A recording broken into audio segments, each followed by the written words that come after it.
ورحمة الله وبركاته من استاد اسكندرية. هذه تحيات المخرج حسن يوسف وتحياتي أحمد شوبير، واللقاء المؤجل من الأسبوع الخامس لبطولة الدوري العام بين نادي الاتحاد السكندري والنادي الأهلي. لو أنت قاعد في مقصورة استاد اسكندرية هيبقى على يمينك نادي الاتحاد بالزي الأبيض، وعلى شمالك النادي الأهلي بالزي الأحمر. وبدأت المباراة بقى لها بالظبط دقيقة ونص والتعادل بدون أهداف، لكن يبدأ هجمة ويلعبها، لكن على طول يقطع جيلبرتو، بيفكر يلعب طويله وطويله فعلا ناحيه اليمين لبيبو، لان دابوندي كان مكمل في الهجمه اللي فاتت، ويهرب بيبو وتكمل معاه وماشي خالد بيبو وعنده فرصه شوط بشماله. حلوه حلوه حلوه خالد بيبو، ادي المهاره تفرق هنا. فات حلو قوي وشاطها فوق العارضه، تبقى ضربه مرمى لنادي الاتحاد. الاهلي اخطر واكثر سيطره واكثر وصولا للمرمى. تامر ووائل، ياخد وائل، توصل مرة تانية، المرة دي ياخد تامر ومن ابو بكر بقى، لكن تغطية من هادي وضربة جزاء مدي رضا البلتاجي على هادي خشبة. نشوفها كده تاني، نشوف ضربة الجزاء اللي اداها رضا البلتاجي دون تردد على هادي خشبة. هنشوف طبعا النادي الاهلي فيه ميزة عدم الاعتراض، سلوكيات موجودة محترمة. ادي الكرة بقى نشوفها مرة تانية، وادي الكرة الطويلة ودخل جوه المنطقة وهادي خشبة وضربة جزاء. ده كان قرار رضا البلتاجي. ادي هادي وادي مهاجم نادي الاتحاد، ورضا البلتاجي صفر ضربة جزاء على النادي الاهلي. عصام الحضري وتألق في اخر مباراتين، انقذ ضربتين جزاء امام القناة وامام بلدية المحلة. ياسر علي وكان سجل ضربة الجزاء وهدف الفوز امام الترسانة. هل يواصل الحضري هوايته في اصطياد ضربات الجزاء، ولا ياسر يضع الاتحاد في المقدمة؟ ده اللي هتجيب عنه الثواني القادمة، واحترام غير عادي من النادي الاهلي وجماهيره. ياسر والحضري، ودخل ياسر ويشوط وفي العارضة، لا عصام ولا ياسر، العارضة او القائم هو اللي تصدى المرة دي، وتضيع فرصة مؤكدة من نادي الاتحاد من ضربة جزاء في الدقيقة 11. طويلة مرة تانية، حسن مصطفى وابو بكر وتتشاط وتبقى ضربة مرمى. ادي الفرصة الاولى المؤكدة في اللقاء. ياسر وحطها على شماله، على شمال عصام الحضري، القائم يتصدى. مرة تانية ياسر علي يلعب عرضية جوه المنطقة، تعدي توصل ليوسف، عايز يفوت يوسف وفات فعلا وشاط وتبقى ضربة مرمى. اذا اعزائي المشاهدين، بعد 22 دقيقة البداية كانت حمراء والهجوم للنادي الاهلي لحد الدقيقة 8 تقريبا. شارك الاتحاد، ادي التسديدة بتاعت يوسف حمدي مقطوعة. عادل مصطفى من النادي الاهلي مكمل مشوار حوالي 4، ما حدش ضغط، اتلعبت سهل البيبو، بيبو داخل على حدود المنطقة، خالد بيبو وجوه وتخبط وتوصل وبجوار القائم. المهارة بتفرق يا جماعة، المهارة الفردية بتفرق. صحيح متراقب ومتراقب بشدة من دابوندي، لكن بمهارته الفردية دخل. بصوا حضراتكم ادي اهو، ده لعب الهانتو وكمل ودخل ويشوط تخبط في دابوندي وتبقى الركنية الثانية للنادي. وتاني طويلة وصراع دائم بين هاني احمد ورضا شحاتة، وضربة حرة مباشرة للنادي الاهلي. جيلبرتو ما يضيعش وقت، يلعب لرضا، واخد له مكان حلو قوي عادل مصطفى.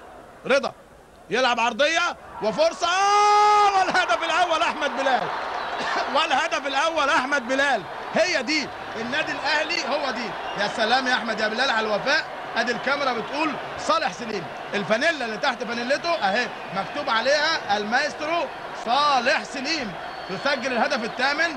وشكرا للكاميرا وشكرا للاخراج على اللفته الجميله والكره الجميله اللي اتعملت لاحمد بلال. استلم حلو قوي وحطها على يمين يوسف طاهر، ما يقدرش يعمل حاجه، بيتقدم الاهلي 1-0 ويهدي على طول الهدف احمد بلال والنادي الاهلي الى روح رئيسه الراحل صالح سليم. لكن حلو قوي اللمسه الاخيره اتظبطت، جري احمد بلال هو جوه المنطقه بيستلم صح، خطورته هنا. يتقدم النادي الاهلي في الدقيقه 36. ادي العرضيه وادي الاختراق، ويستلم حلو قوي ويحطها على يمين يوسف طاهر، وادي خطأ مرة تانية من دفاع الاتحاد. هرب بلال مرة، هيلعبها خالد بيبو، كان جاب جول حلو قوي في في المقاولين العرب من كرة زي دي كانت من مكان ابعد شويه، واقف جنبه جilberto ويوسف طاهر بيظبط حته. هل جilberto ولا خالد بيبو؟ دخل بيبو وحلوه والله يا بيبو، حلوه يا بيبو، لكن بجوار القائم الشمال تبقى ضربه مرمى للاتحاد السكندري. تشكيل نادي الاتحاد: يوسف طاهر، عمرو فاروق، محمد دبوندي، محمد مصطفى، هاني احمد، حسن مصطفى، ياسر علي، ياسر الشنواني. في نادي الاتحاد بيلعب بطريقه دفاعيه اكتر رضا شحاته، سيد عبد الحفيظ مكمل، سيد وداخل جوه المنطقه، والهدف الثاني يوسف طاهر. يوسف طاهر برافو يا يوسف، 10 على 10 يا يوسف. لكن سيد عبد الحفيظ زي السكينه في الجاتوه، دخل وكمل وعدى بمهاره فرديه رائعه، ودخل وانفرد وبص على طول. لكن يوسف طاهر 10 على 10، هدف لو دخلت محدش يلومه، لما يصدها تبقى فعلا انقاذ هدف مؤكد. ادي الضربه الركنيه الاولى للاهلي في الشوط الثاني، هيلعبها جilberto وبيلعبها كويس قوي. جilberto ركنيه حلوه، لكن ولا مهاجم مع يوسف طاهر يمسك يوسف. صدها حلو قوي زي ضربه الجزاء بالظبط، كانها ضربه جزاء، اللاعب منفرد حسن وفات ودخل وانفرد، وضربه جزاء، وضربه جزاء على النادي الاهلي. ضربه جزاء على النادي الاهلي لحسن مصطفى، ويستمر الحوار بين مهاجمي الاتحاد وعصام الحضري. حسن مصطفى المره دي دخل ورقص وفات، وكان على بعد ياردتين رضا البلتاجي، لم يتردد المره دي. ادي حسن وادي هادي، والصوره المره دي واضحه جدا.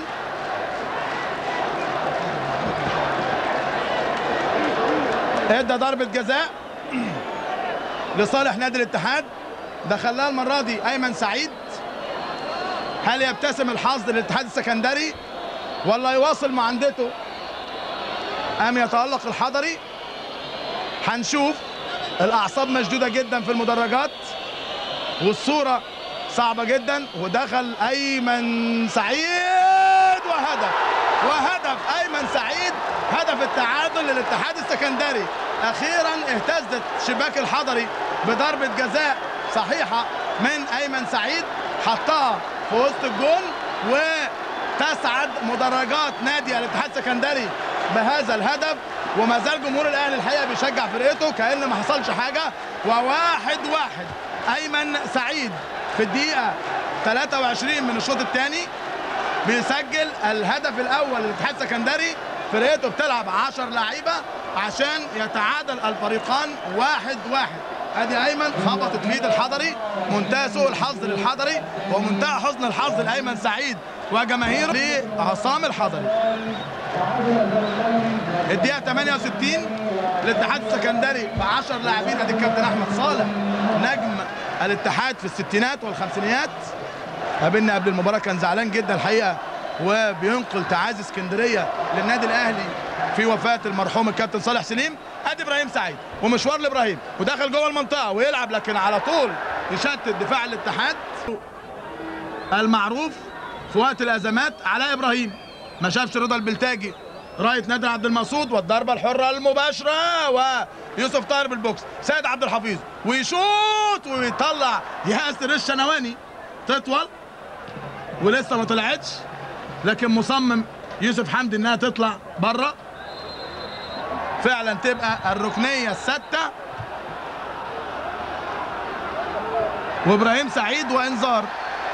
مش عارف ليه يا ابراهيم، مش عارف.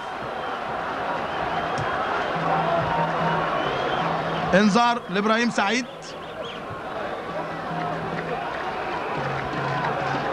وضربه ركنيه، وطلع وائل جمعه وشادي ورضا، وعرضيه، وعلى طول بالبوكس يوسف طاهر بيفضل استعمال البوكس لان في زحمه جوه المنطقه.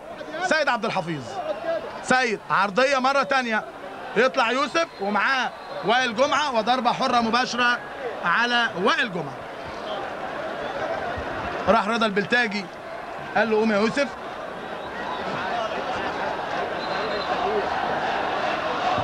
ادي التغيير للنادي الاهلي. طلع رضا شحاته. 36 احمد بلال، والاتحاد تعادل دقيقه 68. ايمن سعيد، ابراهيم سعيد معاه سيد عبد الحفيظ، عايز يعمل مشوار لوحده، فات كويس قوي، هيلعب العرضيه وعرضيه، لكن على طول نجم اللقاء الاول يوسف طه، نجم المباراه حتى الان يوسف طه. اسكندريه ايمن سعيد، حلوه قوي في الجنب اليمين لحسن مصطفى، الاستلام المره دي حلو من حسن، وعرضيه خطر جدا وتقلش وتوصل مره تاني لايمن والعرض، ومش ممكن، كانت ممكن تبقى الهدف الثاني للاتحاد السكندري لو يوسف حمدي قدام طبعا ايمن سعيد، توصل لعادل مصطفى. كل اللعب على حدود منطقه جزاء نادي الاتحاد. عادل في اليمين لسيد عبد الحفيظ، سيد لوليد، كل كره بيبصم عليها، حلوه قوي جوه المنطقه، وائل جمعه والهدف الثاني، والهدف الثاني وائل جمعه، ده بوندي بيسجل في مرماه. قلت لكم لسه المباراه فيها. وائل جمعه والتمريره الممتازه من وليد صلاح، وتخبط في رجل دابوندي اللي كان متالق، قلت لكم حتى الان تخبط في رجله نتيجه الحماس الزائد، والهدف الثاني للنادي الاهلي. اتعملت حلوه قوي قوي من وليد، وتحرك من وائل جمعه رجل الازمات، وعرضيه تخبط في رجل دابوندي، ويتقدم الاهلي في الدقيقه 87 2-1. قلت لكم لسه المباراه فيها. 2 الاهلي 1 الاتحاد. كانت فرصه مؤكده لنادي الاتحاد، ادي العرضيه وادي وائل جمعه وخروج ليوسف، تخبط في رجل دابوندي وتبقى الهدف الثاني. الاهلي 2 الاتحاد 1. بص حضراتكم على المدافعين 3. التوزيع نلم اوراقنا. بالتالي كمان بيبص في ساعاته عشان يطلق صفارته، وفعلا يطلق رضا البلتاجي حكمنا الدولي